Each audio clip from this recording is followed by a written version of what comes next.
We will continue with the Christmas story. Today we will read the story titled One-Eyed, Two-Eyed, Three-Eyed. There was once an old woman who had 3 daughters. The oldest daughter had 3 eyes, so she was called three-eyed. The youngest daughter had 1 eye, so she was called one-eyed. The middle daughter had 2 eyes, so she was called two-eyed. Three-eyed was beautiful, and one-eyed was very clever, but two-eyed was not clever or beautiful. However, she did work very hard. Her sisters hated her because she had 2 eyes like normal people, and her mother hated her because she was not special like her sisters. One day, the mother decided that it was time for her daughters to get married. Three-eyed will get married to a rich businessman, because she is so beautiful. One-eyed will get married to a doctor, because she is so clever. And who will I get married to, mother? Asked Two-eyed. Nobody. She cried. You will not get married to anyone. You will stay at home and look after your mother. So the old woman prepared her oldest and youngest daughters to get married. She painted a second eye on One-Eyed's face, so that she had 2 eyes. Then she took some horsehair and made a fringe to put on Three-Eyed's head, so that people could not see her third eye. There, she said. Now everyone will want to marry you. A few days later, a man came round looking for a wife. Come in, said the old woman. Perhaps you would like to marry my oldest daughter, who is very pretty. The man looked at Three-Eyed and said, I think not. Well, perhaps you would prefer my youngest daughter? She is very clever. The man saw One-Eyed and said, No, I do not like her. Where is the middle daughter? Oh no, she is not beautiful or clever. You do not want to marry her. Two-Eyed was in the next room. She had seen the man through the window, and he looked very nice. So she walked into the room. Hello, she said. Ah, this is the daughter I want to marry. No, said the mother. She does not want to get married. But mother, goodbye. And the mother pushed the man out of the door and shut it. Suddenly, the old woman, Three-Eyed and One-Eyed all turned on Two-Eyed. You think you are so clever, don't you? Said the mother. You cannot get married. I already told you. You are not beautiful. Said Three-Eyed, or clever. Said One-Eyed. Two-Eyed started crying, and ran to her bed. The mother and the 2 favorite daughters thought about what to do. They needed to make sure that no man wanted to marry Two-Eyed. I have an idea, said the mother. We will give her less food and make her work hard in the fields. She will be hungry and sad. She will get thin, and her skin will go hard. Nobody will want to marry her. So early the next day, Three-Eyed and One-Eyed pulled Two-Eyed out of bed, and told her she had to work in the fields. What about breakfast? She asked. No breakfast for you, lazy, said Three-Eyed. So the girl went to the field and started working. It was a beautiful day, and she did not mind working hard, because her lunch would be even better afterwards. A few hours later, a goat came to her. Mie. Good day, Two-Eyed. How do you know my name? The girl asked. And, oh, how can you talk? I am not a normal goat and you are not a normal girl. Oh, but I am normal. I am not beautiful like my older sister, and I am not clever like my younger sister. And I only have 2 eyes, just like you and most people. Oh no, you are special. You just do not know it yet. But that is not important. I think you are hungry. Yes, I am quite hungry. But when I finish working, we will have lunch, I am sure. No, said the goat. They will give you very little food. They made a plan last night. They will give you very little food, so that you get thin and your skin goes hard. Oh, said the girl. But do not worry. As I said, I am not a normal goat. Say these magic words and I will help you. Little goat, it's time to eat. When you are done, say, little goat, it's time to go.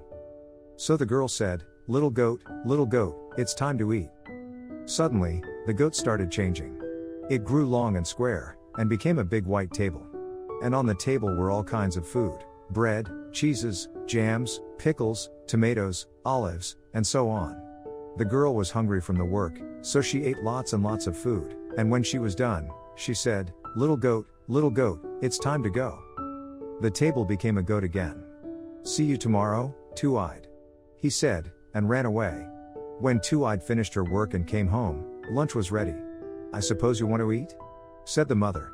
No, thank you, said Two-Eyed. I ate lots of food yesterday. For several days, the mother and her 2 favorite daughters sent Two-Eyed into the fields to work, and she ate food from the goat's table, and she ate no food at home. The 3 horrible women thought and thought. Why did she not eat? Why was she not thin? Finally, the mother said, Enough. Tomorrow, one-eyed, you will go with your sister into the field and find out what is happening. I am sure she is stealing that food from somewhere. So the next day, one-eyed went with two-eyed to the fields. But the younger sister did not want to work with two-eyed, so they sat down together and watched the sky. Sister, sing me a song, said one-eyed. So two-eyed started to sing. Sister, sister, are you asleep? Or are you awake? Tell me, tell me. I am awake, said one-eyed. Sister, sister, are you asleep? Or are you awake? Tell me, tell me. I am awake, said one-eyed. Two-eyed sang more quietly. Finally, one-eyed's eye closed and she fell asleep. Then, two-eyed got up, went and found the goat. Little goat, it's time to eat. The goat became a table, and the girl ate and ate, while her sister slept and slept. Then she said, little goat, it's time to go. The goat went away, and two-eyed went and woke up her sister. Come on, sister. It is time to go home. Oh, said one-eyed. Did I sleep for that long? That evening, their mother and three-eyed asked one-eyed what she saw, but the girl told them that she slept and saw nothing. That was not the plan. Said her mother. Actually, I did see one thing. One-eyed said. When she woke me up, she had some cheese on her mouth. Said the mother. Tomorrow, three-eyed, you will go with her to the fields.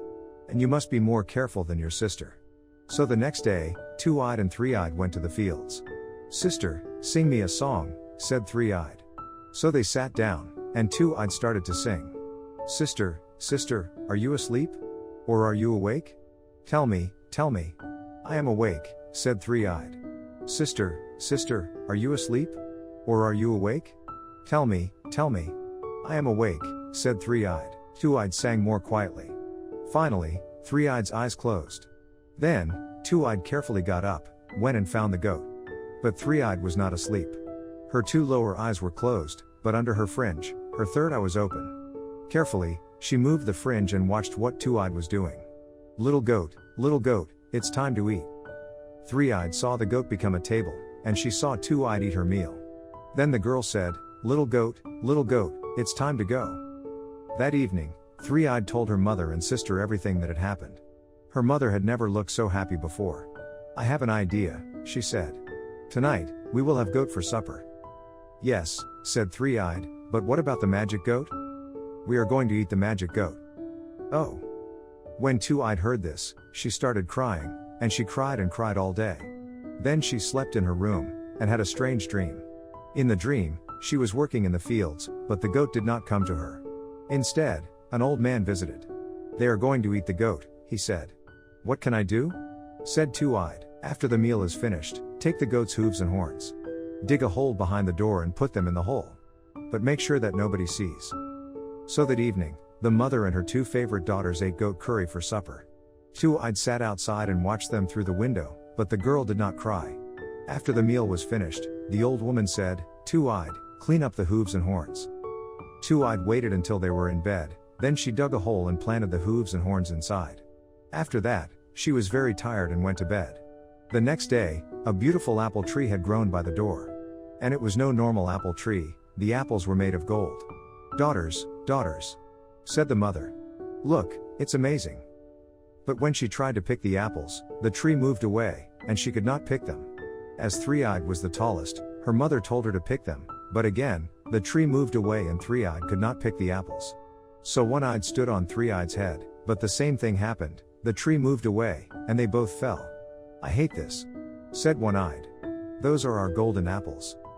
The mother looked at two-eyed and said, don't think about picking any of these apples. They are my apples, not yours. But when they were not looking, two-eyed tried picking an apple. The tree moved down to her, and she easily picked one of the beautiful golden apples. She put it in her dress and went back to work. A few days later, the man from before came round again. I still want to marry your third daughter, he said. Are you sure that she does not want to get married? Yes, said the mother. But it does not matter. The horrible little girl ran away. Actually, two-eyed was under the bed, because her mother had told her to go there. She did not want the man to see her. Oh, what a beautiful tree you have. These apples are amazing, said the man. He thought for a moment, and decided that three-eyed and one-eyed could be good wives, but they had to work hard. Can your lovely daughters pick me some apples?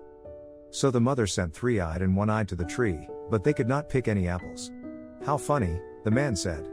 He did not sound happy. Two-eyed knew she had to do something. So she waited until the man was inside again, and then she threw the golden apple from under the bed. The man looked down and saw it. Oh, here is one of the apples. He picked it up. But where did it come from? I don't know, said the mother. I suppose three-eyed picked it earlier.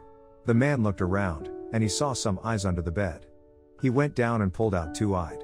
Ah, your daughter has not run away, he said. Your mother says that you do not want to get married. Is this true? No, said two-eyed. I would love to marry you. Wonderful, said the man. Let's go and get married right now. No, you can't go, said the mother. That was not the plan. But two-eyed and her new husband did not hear her, and walked out of the house. They stopped in the garden. I suppose you want me to pick you some apples? Said two-eyed. She wanted to show him that she could work hard. Oh no, he said. You are the perfect wife. I just know it. So they went and got married, and lived happily together. And the mother and her two favorite daughters never picked an apple from the tree. God will bless you. We will continue with the Christmas story. Today we will read the story titled Have You Seen This Woman? How many times did I see her every day? Maybe 10 times. I saw her a lot. We were in the same classes together. So I saw her in the morning. I met her to walk to the lecture hall together. Every Wednesday, we walked past the Christian Society. They gave people free donuts, coffee and tea. She always took a donut and a cup of tea. They tried to talk to her about God, and she said, "Sorry, but God doesn't love me. If God loved me, I wouldn't be late today." The first time she did this, I laughed. But when she did it every Wednesday, I felt embarrassed. She said the same thing to the same people.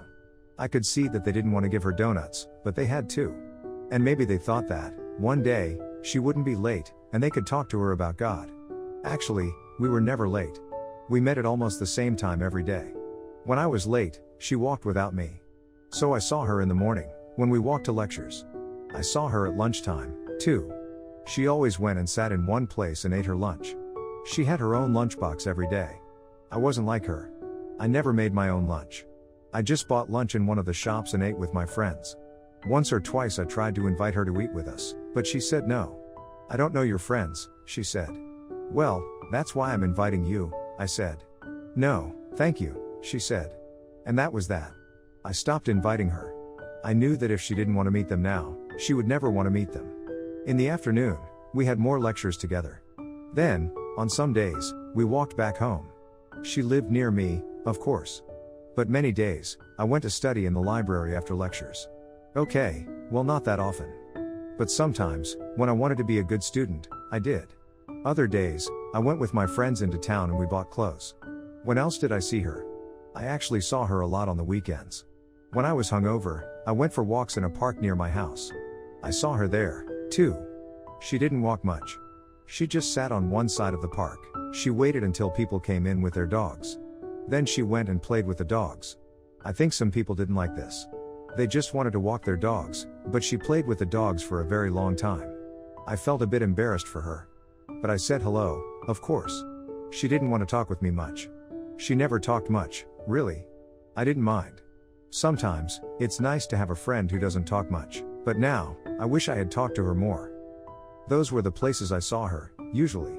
I sometimes saw her when I went out with my friends. Actually, that surprised me. Once or twice, we went to the pub, and I saw her there.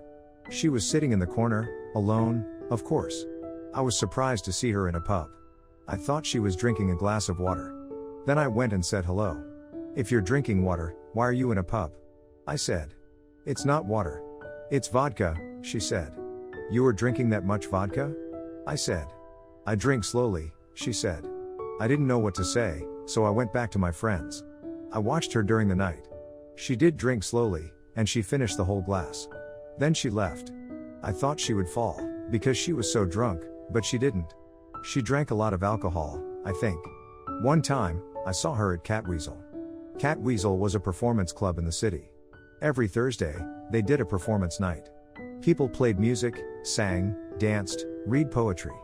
My friend wanted me to read my poetry, but I was too embarrassed. We went to watch, anyway.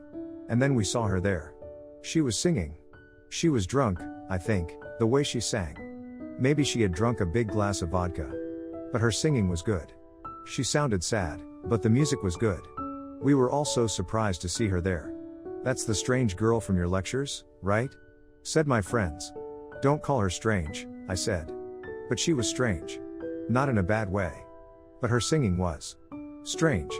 She was singing in a different language, but I didn't know what language it was. When she finished, I could see that people didn't really know what to think about it. I clapped a lot for her, though. Afterwards, I went and talked to her. "I'm surprised to see you here," I said. "Why?" she said. Well, that was a hard question. I didn't want to say something unkind, so I said, "I didn't know you sang." "Oh yes," she said. "I sing a lot. And why are you here?" I thought I was going to read some poetry," I said. But I was too embarrassed. "Embarrassed?" she said. "We only have a bit of time in this world. Why be embarrassed? Go and do what you want." "But is this all you really want?" I said. "I mean, you don't have any friends. I mean, I'm your friend, but..." I was drunk, and I was saying unkind things. But she just laughed. "Like I said, we don't have much time in this world. I don't want to be friends with people like your friends. They laugh about me, don't they? I like being friends with dogs, actually. They're nicer than people. I didn't want to be your friend, but you talk to me a lot, so I decided it was okay." I was very surprised. I had thought she liked me a lot, because I was one of her only friends. But I wasn't that important to her. That was the last time I saw her. Well, you know what happened. One day she was there, the next day she was gone. Maybe when she said we don't have much time in this world, she knew she was going to go. But where? The police looked everywhere. She wasn't in the university, or in town. She wasn't at home, or at a friend's house. She had no boyfriend or girlfriend, and her family hadn't seen her for years. They did find one thing, though. In her house, there was a note. It said, "God doesn't love me. I know that. But they love me. I know that they do. And they're much better friends than all of you. Actually, they're better friends than dogs, but don't tell the dogs that. I wanted to introduce you to them, but they don't think you're the right kind of person. Sorry. You probably have too many friends. They like people who don't have a lot of friends. Have a good life, anyway. I'm going to have a very long and happy life. You'll die long before me, but that's okay. People in this world might think my singing is a bit strange, but they love it. Have a donut, if you want." Next to the note, there were hundreds of donuts. They were all the donuts she'd been given by the Christian Society. Every week, she put them in her bag. I thought she ate them at lunch, but she didn't. She took them all home. The police didn't understand her message. I also didn't really understand it. I didn't want to understand